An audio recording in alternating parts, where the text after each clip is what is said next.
Assalamu alaikum. Қалайсыздар? Жағдайларыңыз жақсы ма? Мен де Құдайға шүкір, бәрі жақсы. Алхамдулилля. Бүгін сіздермен біз енді қауын жейміз. Менің каналымда алғашқы рет осындай мукбанг дейді, сондай асым бар ғой. Яғни жеу қауын жеп отырмын. Негізі бірінші рет болғанда, негізі өткенде тиктокта эфирде жегем, тарбыз жеп отырмын. Сонымен ұнап қалды маған сондай. Сөйтіп арнайы осы видеоны түсіру бірінші рет болып жатыр каналда. Өткенде көрген эфирдің записі болатын, алдын видеоларды көрген шығарсыздар. Видеоны деген бір видео бар, тарбыз жеген туралы. Көрсеңіздер болады, егер көрмесеңіздер. Жай әңгіме қылып отырамыз, тарбыз қауын жеп қойып. Сондай болады бүгін Құдай қаласа. Онда кірісейік, свет жағайын.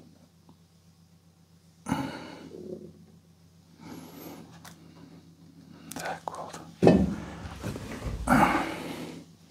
Тарбыз қауынды сояйын енді, сіздердің көздеріңізше. Бисмилля деп айтпаппын ғой. Егерде бисмилля деп айтып ұмыт кеткен болсаңыздар, бұлай айтады екен. Бисмиллахи фи әуәлихи ва ахирихи дейді. Бисмиллахи фи әуәлихи ва ахирихи. Ондай болатын болса кеттік. Енді тәтті шығар деп үміттенем. Өйткені осы биылғы жылдың соңғы қауындарының бірі ғой. Осымен бітті.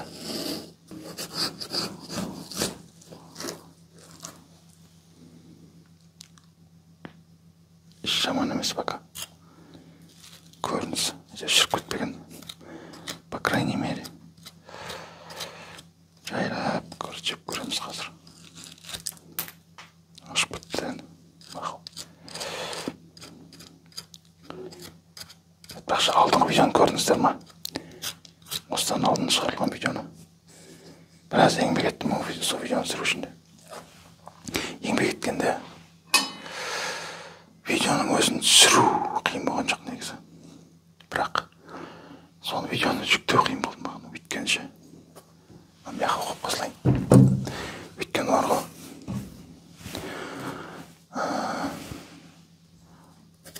Жүктеу жағы қиын болды екен интернет. Қазір үндемей отырып суын тыңдаңыздар. Союдың.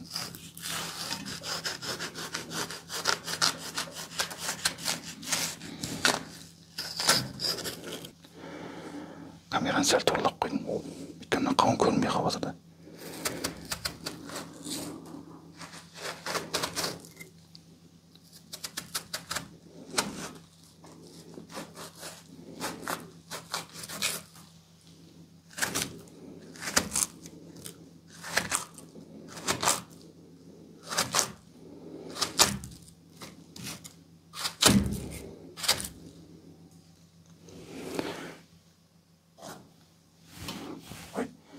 Егерде пышақ көрсетпей қосылайын, кім біледі. Қазір апасының заманы ғой. Бисмилля деп. Исмаил Құттықожаев ағамыз айтады ғой. Бисмилля деп. Исмаил мет ағамыз. Жоқсап айтайық деп işte. Бисмилля деп. Ал бисмилля көрейік кішкентай ма.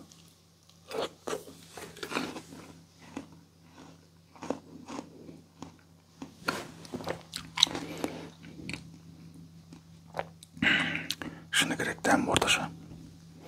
Өйткені қазір қазан айы ғой. Işte шалғай алып жіберейін.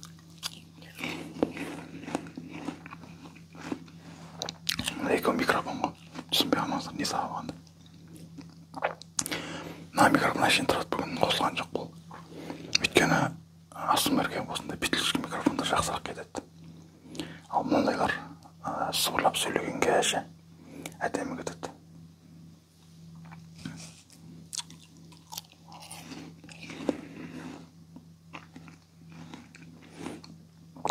Әңгіме қылып отырмыз.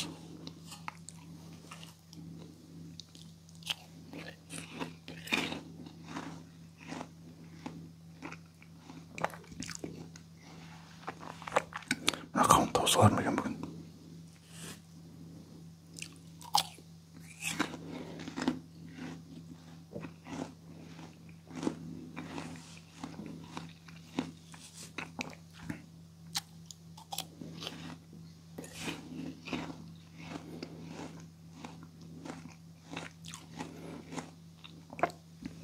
Біреулер аузын ашып жейді ғой былай.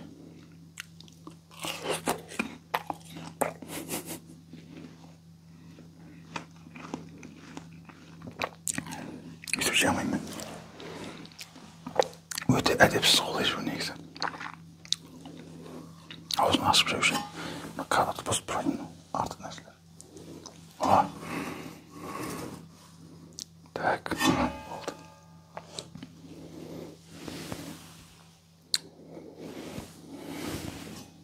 Қауын.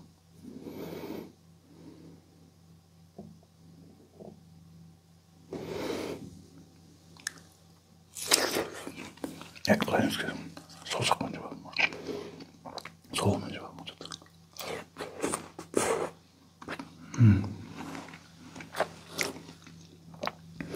Абайлап жеуім керек, өйткені бар ғой. Менің аузымда бір ет бар. Бүйтіп айналып. Қатты бүйтін ақ жеуге болмайды. Жайлап жеу керек маған.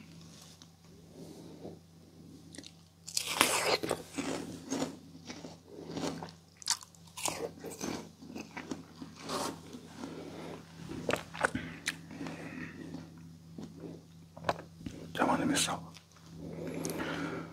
Кеше масырын жуып, сәл жылтып қойғам, өйткені мұзда қауынның бәрі. Тым мұздайды, тісін ауырып қалады.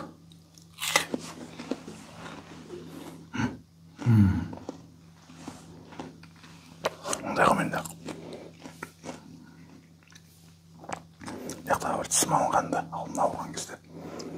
Соны жылдырғанмын, ауырып қоймаған соң. Яқтағы тіс қойған қатты қалайды. Сол жерде брекет деген қора сияқты қойдым. Сымды бүйтіп, тісіңе бүйтіп қоршап қояды. Ал енді бос тістің орнына сым өткенді. Ал әдет бойынша яқты бүйтіп шайнасам, сымға тиетті. Тағымдар қатты нәрсе болса, егер нан болса, басқа нәрсе болса, егер қауынды қатты шайнап қойсам, ана сым майысып кетеді ғой. Тіпті үзіліп қалады кейде несі, ажырап кетеді тәклей. Сөйтіп қайтадан досрочно неге баруыма тура келеді врачыңа. Ал ол арада неприятно ғой. Қайта біреудің сындырып қоя бергенін жақтыра қоймайды ғой. Сол айына бір-ақ рет барамыз енді врачтарға, дантистке. Сол енді жоқтан яқтан істемесін, яқтан істеймін, тек қана яқпен ошат жемеймін.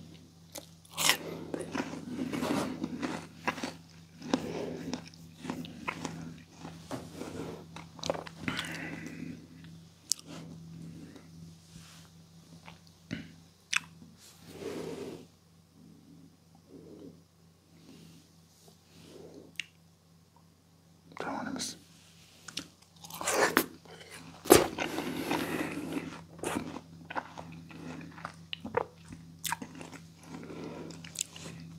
Шыны керек, жаздағы қауынға жетпейді. Өйткені жаздағы қауынның өз дәмі болады ғой, өзі ерекше. Ондай емес, күздің дәмі бар.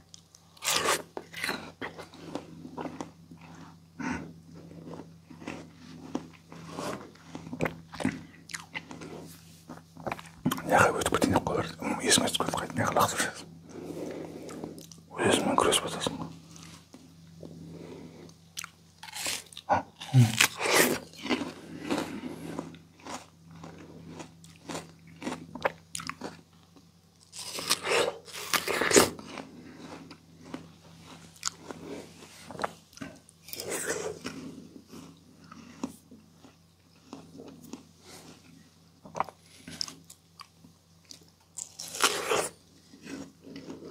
Комментарийлердің бәрін оқып тұрамын ғой. Сол жерде осындай тамақ жеген астыма түсіріңізші деп жазғанды естіп біреулеріңіз. Соны істеп бардым қазір.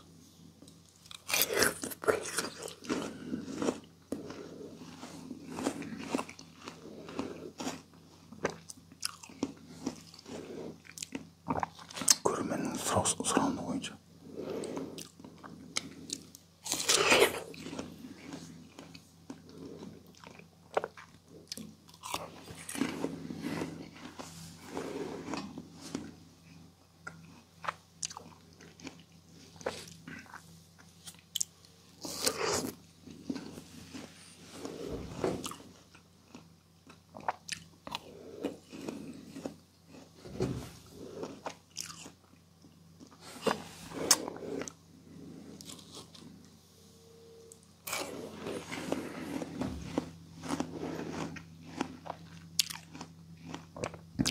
Toksam'a gidiyorsun mu?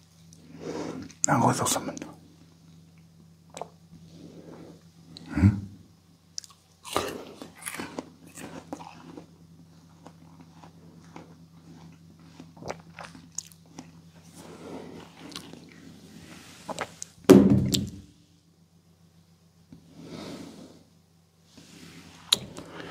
Nasıl oldu? Ayamay sütkümce. 3 rет qaytılap sütküm.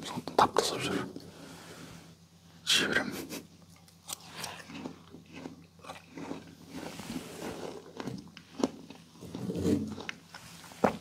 Sütürek men 3 rет süt nasıl oldu?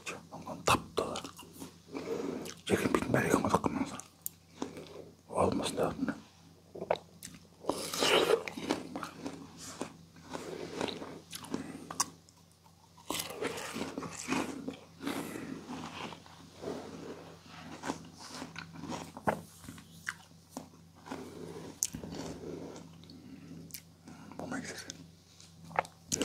Bir aytqancha deyman, nanjaqdan bir qanaydi.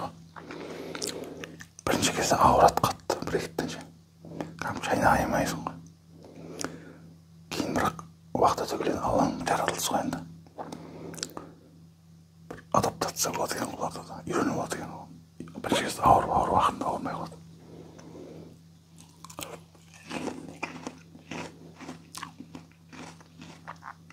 Sonunda bo'lsa Şaynayı vergene keyin ben avrat ekan. Bo'ldimi? Mayda ishlar qoldi, chimak qo'ysin. Kelesini o'tdik.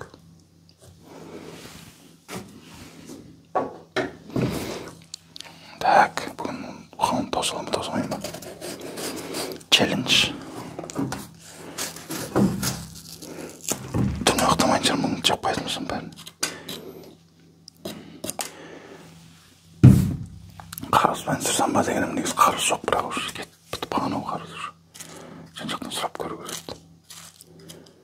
Өткенде қарыз бен сүтім бірақ эфирде ұзақ болған жоқ. Өйткені ұялып кеттім, эфирге шығып көрмеген екен. Bir түрлі екен. Таныстар көріп қойсын, шынында ма неғып отырдық бұлар деп деген ой келді. Сөйтіп қойшы деп шығып кете салдым. Бірақ сонда да осы сол каналға жүктедім ғой ол видеоны. Так.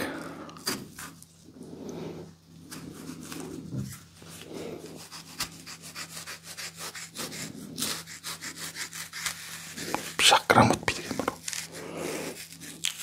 Біздің бір нәрсе болады ғой, бұны видео түсіргенде ше. Бір нәрсе кем болып тұрады. Ай, осыдан кейін қоям ол. Что-то қиын болып біраздан жамайым. Көреміз қазір енді.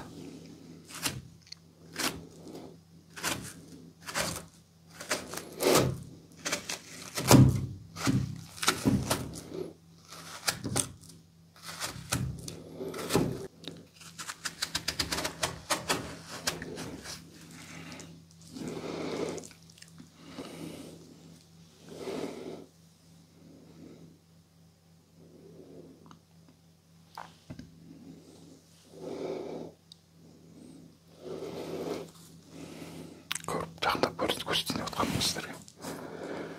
Келгім былай отырайын. Міне. Көріңіздер. Мүмкін осы жердің превьюшасына қоям ба, видеоның сыртына. Ой, бүйтіп қойсам бола ма сыртына? Ал онда кеттік. Дальше идем. Бисмилля. Бисмилля.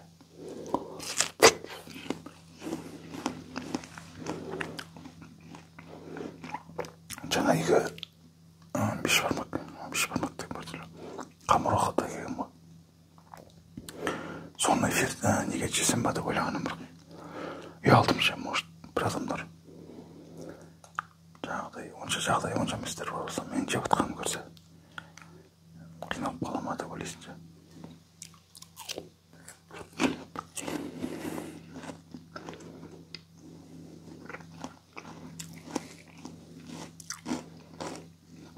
Қауын қанша деген мен көп жерде бар ғой.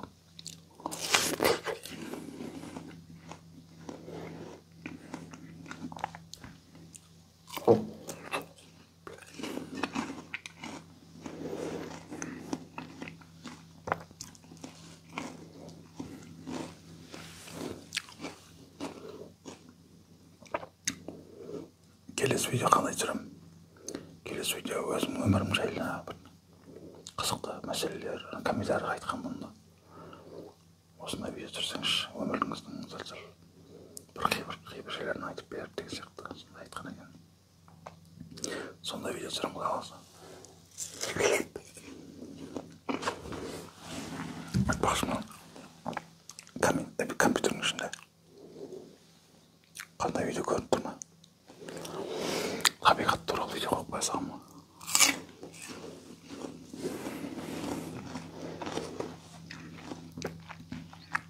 Ауырады. Ауырады жаман. Ауырады. Нақауым бірінші кезде сәл тәтті сияқты еді. Қазір уже бәдірен болып кетті, күртіс болып кетті кәдімгідей.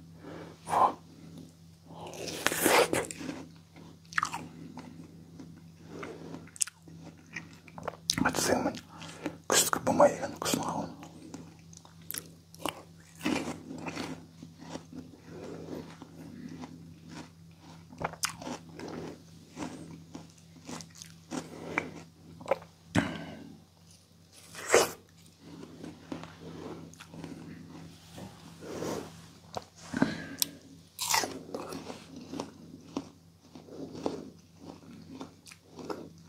Я мына кісі капюшон кие береді деп қойған жастар. Капюшон жақсы көремезмін. Өйткені қалпақ кигенін ұнатпаймын. Қалпақ кисем шашым кәдімгі жатып қалады ғой. Шашым қатты да мен тікірді. Бір қалпақ киіп 5 минуттан кейін шешсең ипа-типа болып кетеді. Бір жабысып қалады. Сондықтан капюшон лақтырып қоямын төбесіне. Кете береміз деп. Солай жақсы маған.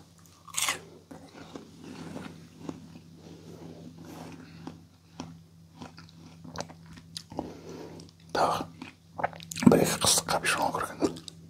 Ол жаздық көктемдік басындағы.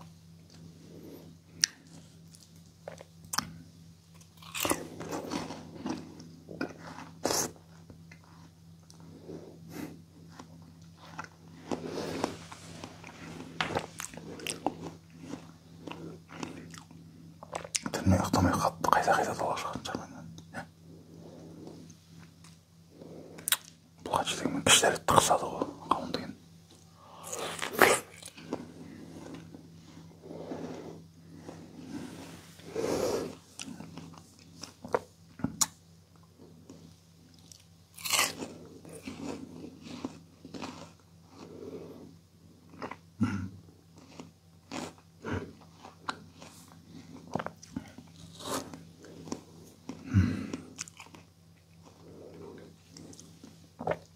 Оңаймыз. Қазір айтпақшы, S20 ультра сүрватым мен. Айты шытқанына бұрынғы телефоным ғой, S20 ультра. S20 ультраның зор телефон.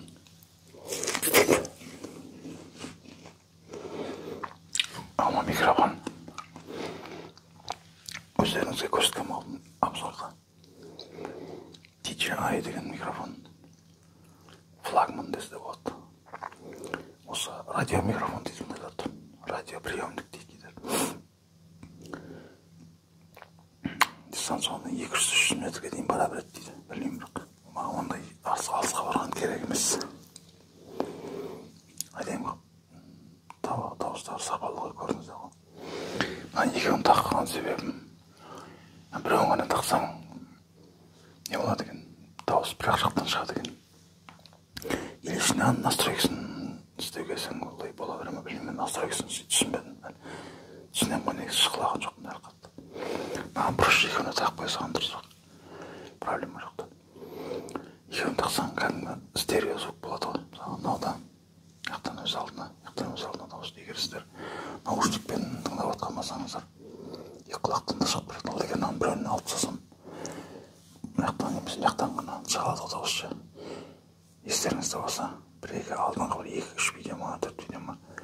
Мен осы біреумен не алғанмын ғой, білмеймін болған кезде. Сөйтіп тыңдап қарасам, кәдімгі бір-ақ дауыс ғой, бір-ақ комментарийде айтты оны. Что-то наушникпен тыңдаған ек. ар жақтан шығып жатыр ғой деді. Деп қалдым. Тексеріп көрсем, деп 3-4 видеодан кейін барлай түсініп алдым да, тек қана тағатын болдым. Бұдан кейін нан сатып алдым ғой. Нан сатып алғаннан кейін ол онша жиі пайдаланбаймын қазір нанша. Соңғы видеода пайдаландым, өткенде кино сияқты видео дегенше. Сол видеоны көрсеңіздер, сол видеоны айтпақша көрмепсіздер ғой, үшін 10 сағат болды ма сағаныма. Әлі бір 7 сағат просмотр болып тұр ғой.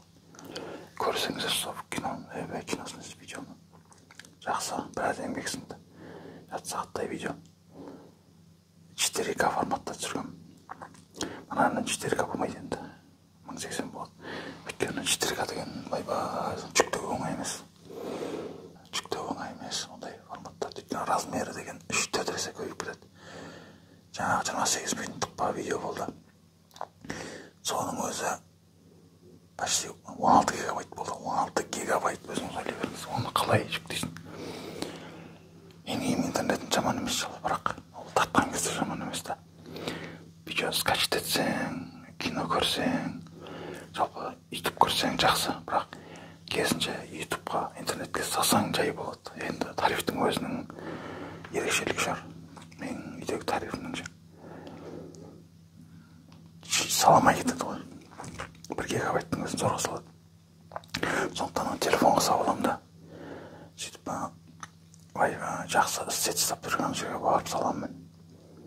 Мына енді кеше бір тәулік салдым ау деймін. Біраз ұзақ болды.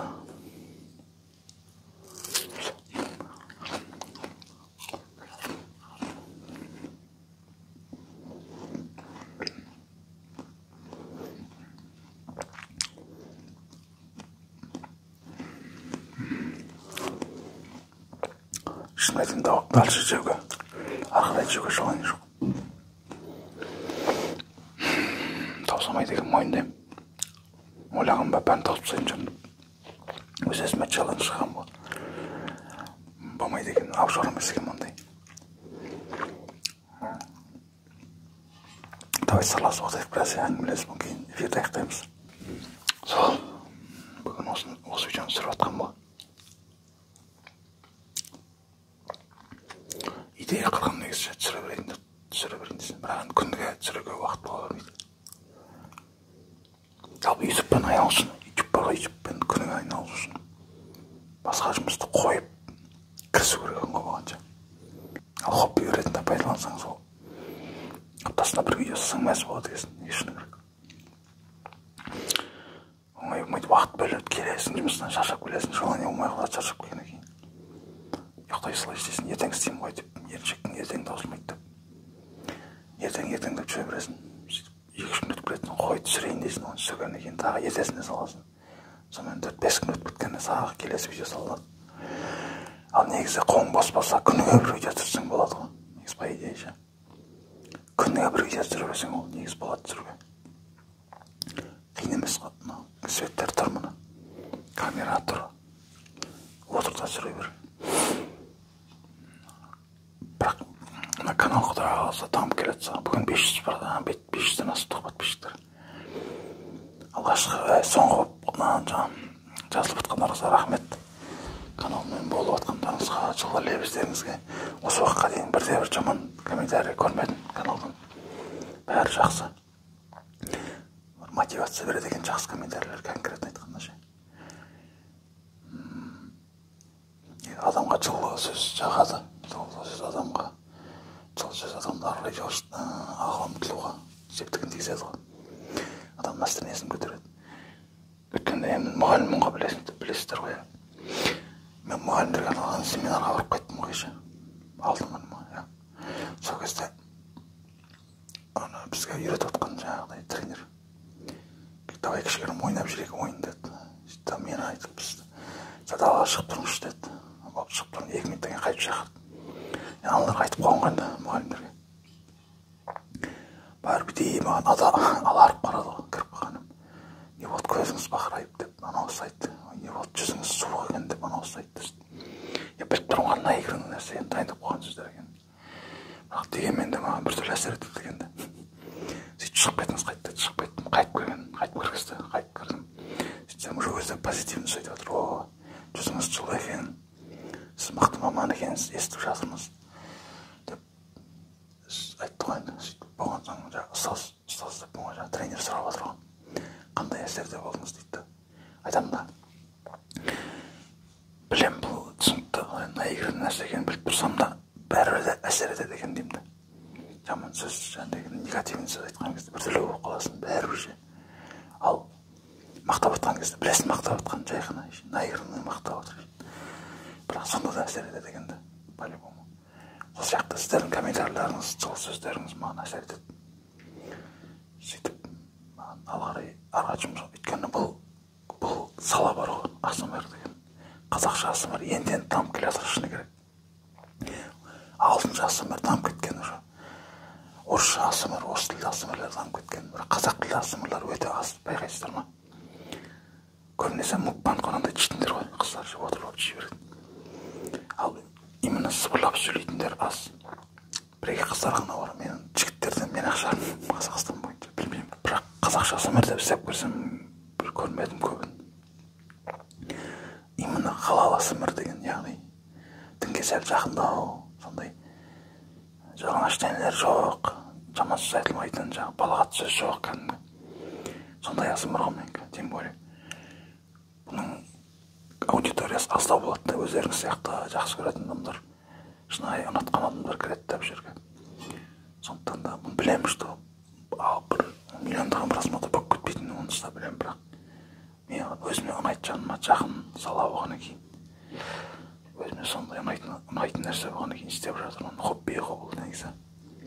Әрине просмотр көбейіп жатса, каналдар, адамдар жиналып жатса, одан бетер адамға күш береді, мотивация береді, ары қарай ұмтыласың. Сөйтіп, әрине, бірақ енді көрілімдер орында тұрған жоқ, жүріп жатыр. Подписчиктер бір қарап қойсаң, біраз қосылып жатыр, тағы бір қарап қойсаң, тағы біраз қосылып жатыр ғой. Енді каналда рекламаға қосамын деймін, таргет реклама бар ғой, өзінің Google-ның рекламасына қосып, біраз адамдар жинаймын деймін. Өйткені адамға аудитория керек бәрібір дегенмен де. Сондықтан да енді видео біраз салынып қойды ғой, қанша видео салдым, біраз видео салдым ғой. Бұрын енді видео аз деп реклама жасауға ұялып жүретін тұғым. Мен бірақ қазір біраз видео салып тастадым ғой каналға. Сол түрімді көрсетіп бастасам, бұдан кейін барып салам дейтін, мен бұны да түсіріп атым, 3-4 па қанша видео түсіріп тастадым, өзім мұрлай көрініп отырып түсірген. Енді Құдай қаласа деп рекламаға салу керек, бір ішіндегі ең бір үздік видеолардан жинап бір рекламный видео жасау керек, каналға сап қойыпынша трейлер сияқты қылып. Одан кейін соны рекламаға жіберсек, ұнаған адам кеп тіркеліп жатыр. Сол план сондай. Каналды ары қарай дамыта беремін, Құдай қаласа аманшылық болса. Тастамаймын бұл нәрсені. Сол бауырлар, бүгін мен осыны аяқтаймын, бүгінгі теманы. Енді аяқтай алмаймын, жей алмаймын, ары қарай болды, тойдым мен. Қатты тәтті емес екен, тәтті екен, бірақ көп жей берсең болмай қалады екен. Күздің дәмі бар қанша дегенмен. Күздің қауынның дәмі онша болмайды бәрібір де.